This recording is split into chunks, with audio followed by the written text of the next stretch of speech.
So students, आज हम करेंगे reflection of light from curve surface, यानी कि स्फेरिकल मिरर्स की बात करेंगे। ठीक है, प्लेन मिरर्स मैं अपने पिछले लेक्चर में करवा चुकी हूँ। ठीक है, तो आज हमें करना है रिफ्लेक्शन करना है। ठीक है, लेकिन हम किसकी बात करेंगे? स्फेरिकल मिरर्स की बात करेंगे। ठीक है, तो स्फेरिकल मिरर्स क्या होते हैं बेटा? Spherical mirror is that mirror whose reflecting surface is the part of a hollow sphere of a glass. ठीक है, आप कुछ इसको ऐसे समझो, जैसे हमने बॉल लिया। ठीक है, तो बॉल हमने ये एक बॉल ले लिया, फाइन। ठीक है, हॉलो है। ठीक है, अंदर इसमें गैस भरा हुआ है। एक हमने बॉल ले लिया, लेकिन कैसा है? कांच का गोला है।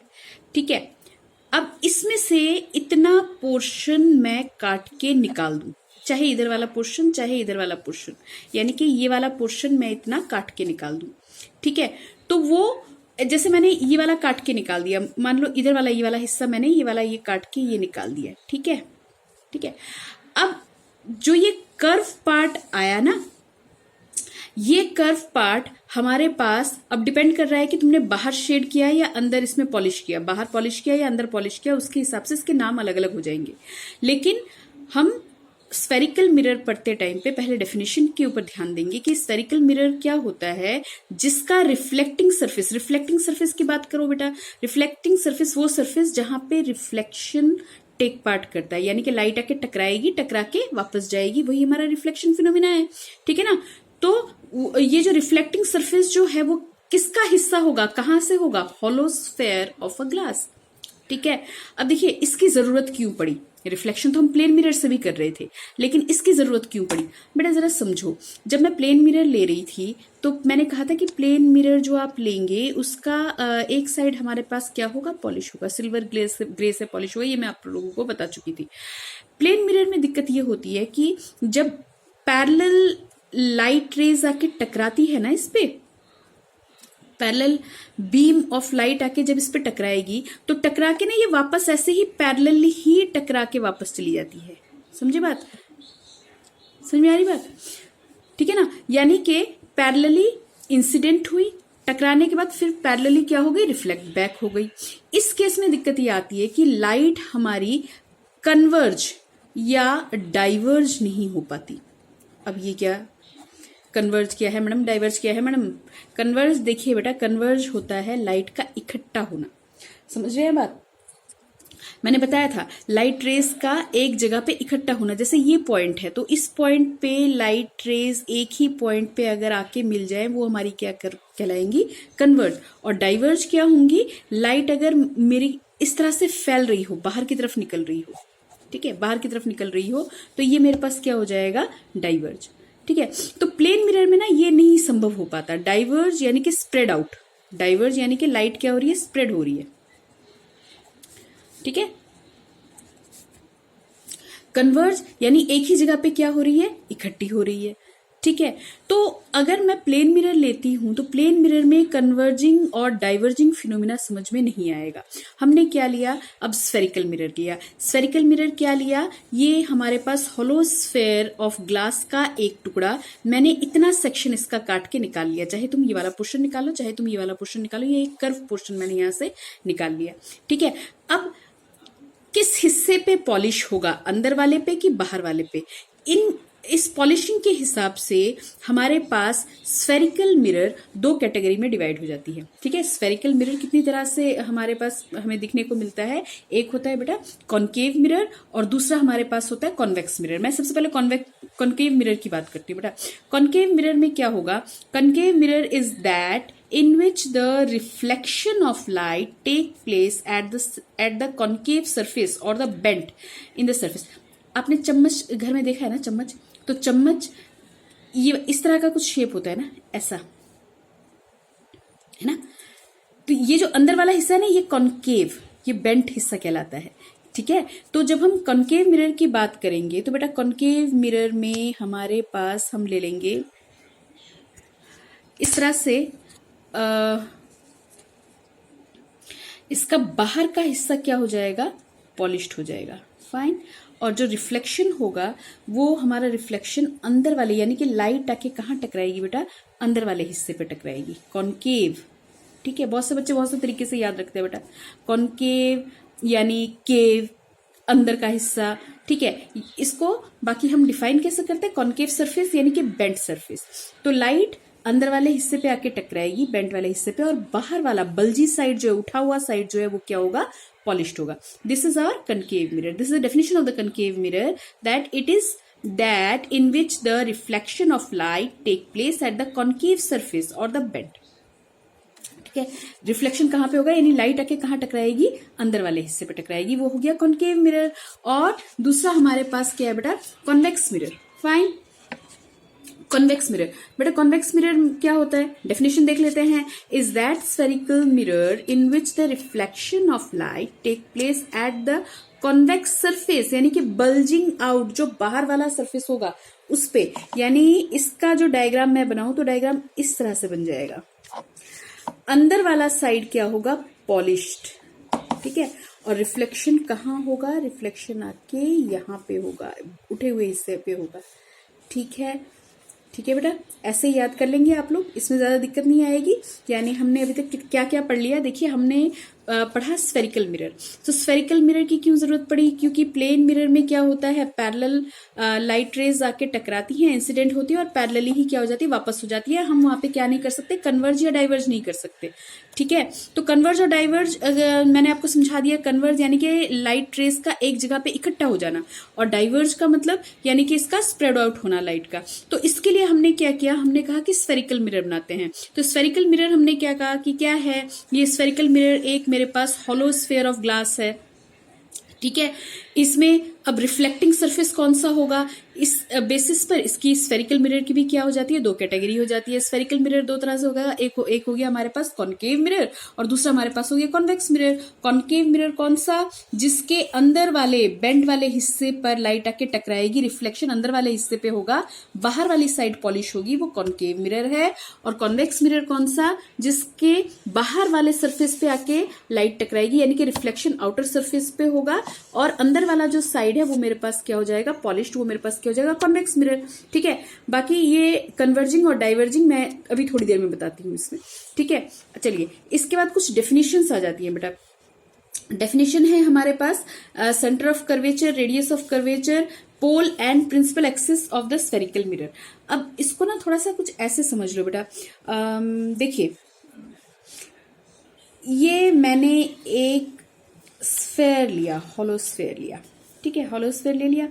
अब इसमें से काट के मुझे कुछ पोर्शन, मान लो मैंने ये वाला निकाल दिया। ठीक है, दोनों ही तरीके से समझ लेंगे इसको, ये वाला पोर्शन मैंने निकाल दिया। ठीक है, ठीक है बेटा।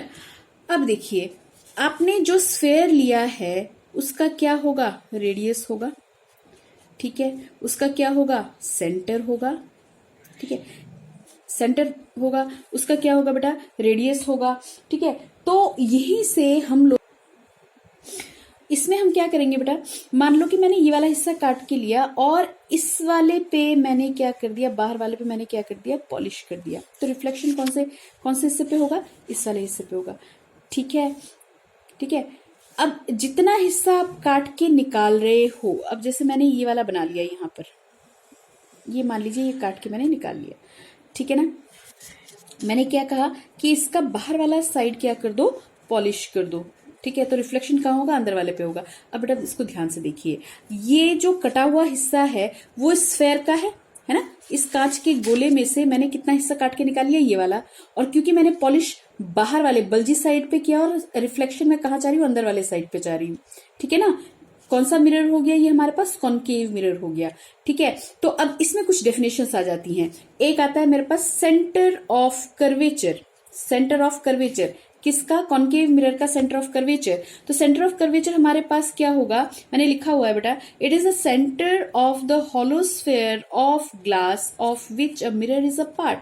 ठीक है, जो हमने मिरर लिया है वो जिस स्फेयर में से काट के निकाला गया है, जिस स्फेयर का हिस्सा है, उसका ही सेंटर ऑफ कर्वेचर क्या कहलाएगा, हमारे मिरर का सेंटर ऑफ कर्वेचर कहलाएगा। ठीक है, क्योंकि अगर मैं इसको कंप्लीट गोल बना देती फिर से, ठीक है ना। तो एग्जैक्टली इसका तो कुछ सेंटर रहा होगा ना, वही सेंटर ऑफ कर्वेचर हमारे मिरर का क्या होगा, सेंटर ऑफ कर्वेचर, वही सेंटर हमारे सेंटर ऑफ कर्वेचर कहलाएगा हमारे मिरर का। बात समझ में आ रही है, ठीक है। Centre of curvature, it is the centre of the hollow sphere, जिसमें से तुमने काट के निकाला है, hollow sphere of glass of which a mirror is a part, ठीक है। अब देखिए इसी में मैं कुछ डेफिनेशन बता देती हूँ बेटा। यहां से एक नेमिंग कर दो, जितना हिस्सा आपने काट के निकाला ना, मान लीजिए ये ले लिया एम और ये वाला हिस्सा मैंने क्या ले लिया, एम डैश ले लिया, ठीक है। ये हिस्सा मैंने ले लिया, ऊपर वाले को मैंने नाम दे दिया एम और इसके नीचे वाले को जो कटा हुआ पीस मैंने लिया है एम डैश। तो जितने हिस्से पे लाइट आके टकराएगी, यानी एम से एम डैश का जो हिस्सा है, ठीक है, एम टू एम डैश, बेटा इतने हिस्से को हम क्या बोलते हैं, एपर्चर। क्या बोलते हैं, एपर्चर, APERTURE, एपर्चर।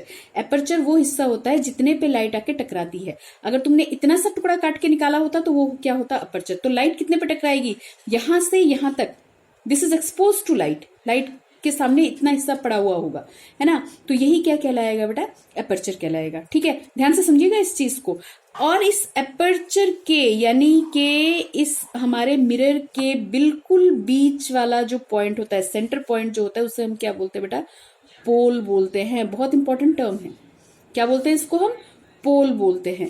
तो दो तीन चीजें मैंने आपको बता दी, समझो। एक मैंने आपको बताया एपर्चर, यानी कि आपने जो स्फेयर लिया, स्फेयर में से छोटा सा टुकड़ा काट के बाहर निकाल लिया। अब ये जो टुकड़ा आपने निकाला है, इसके आपने अगर बाहर पॉलिश किया है तो रिफ्लेक्शन यानी लाइट आके टकराएगी अंदर वाले हिस्से पे, ठीक है ना। कैसा मिरर हो गया, कनकेव मिरर हो गया। कनकेव मिरर की हम क्या पढ़ रहे हैं बेटा, डेफिनेशन पढ़ रहे हैं। तो बेटा कनकेव मिरर की डेफिनेशन में सबसे पहले मैंने आपको बताया सेंटर ऑफ कर्वेचर। तो सेंटर ऑफ कर्वेचर, जिस स्फेयर में से आपने इस टुकड़े को निकाला है, उसी का सेंटर इसका सेंटर ऑफ कर्वेचर होगा। आपके मिरर का सेंटर ऑफ कर्वेचर एग्जैक्टली वही सेंटर होगा जो कि हॉलो स्फेयर का था, ठीक है। इसके बाद मैंने बताया एपर्चर। एपर्चर वो हिस्सा होता है जितने पे लाइट आके टकराएगी। आपने इतना हिस्सा काट के बाहर निकाल दिया तो लाइट तो इतने हिस्से पे ही तो आके टकराएगी, ठीक है ना। रिफ्लेक्शन इतने हिस्से पे एम से एम डैश पे होगी। इस एम से लेके एम डैश को हम क्या बोलते हैं बेटा, एपर्चर बोलते हैं। और इस एपर्चर के बीच वाला पॉइंट, आप इसको ऐसे भी याद रख सकते हो बेटा, mid point of the mirror is known as pole. Fine, ठीक है। अब पोल से हमारे पास एग्जैक्टली जब मेजर करके देखते हैं, पोल से सेंटर की दूरी ना आर होती है, ठीक है। ये तो हो गई मैथ्स वाली बात, ठीक है। लेकिन ये जो आर है, इसको हम बोलते हैं बेटा रेडियस ऑफ कर्वेचर। फिर से वही बात, डेफिनेशन में अभी दिखाती हूं आपको, पर उससे पहले आप समझ लीजिए रेडियस ऑफ कर्वेचर क्या चीज है। तो जिस स्फेयर में से आपने अपने मिरर को निकाल लिया, काट के अलग कर लिया, उसका ओरिजिनल रेडियस ही इसका क्या है, रेडियस ऑफ कर्वेचर। आप इतना आर्क पकड़िए और घुमा दीजिए, ये पहले वाला स्फेयर जैसा अपना पूरा अपना स्ट्रक्चर दिखा देगा। बात समझ में आ रही है। जो ओरिजिनल रेडियस था स्फेयर का, वही रेडियस इसका कर्वेचर का रेडियस कहलाता है, रेडियस ऑफ कर्वेचर। इतनी बात समझ में आई, centre of curvature and the radius of curvature. Fine, ठीक है। और एक आता है हमारे पास बेटा प्रिंसिपल एक्सिस। मैं इसी डायग्राम पे समझा देती हूँ। वो स्ट्रेट लाइन जो पास हो जाती है सी और पी में से। सी और पी का मतलब, ये तो हो गया रेडियस ऑफ कर्वेचर। सी और पी के बीच की दूरी हमारे पास क्या हो गई, radius of curvature. Straight line जो सेंटर ऑफ कर्वेचर और पोल से पास हो जाती है या इन दोनों को आपस में मिलाती है। वैसे ये बोलना सही नहीं होगा बेटा, आप इसको ऐसे ही लर्न कीजिए। Straight line passing through centre of curvature and the pole is known as principal axis. इतना क्लियर हुआ, इतना क्लियर हुआ। ये इसकी मेन डेफिनेशंस हो गई बेटा, ठीक है। ये डेफिनेशंस आप तैयार कर लीजिए, ठीक है। फिर इसके बाद कल की क्लास में मैं फोकस समझाऊंगी आपको और कन्वर्जिंग और डाइवर्जिंग वाला बताऊंगी, ठीक है।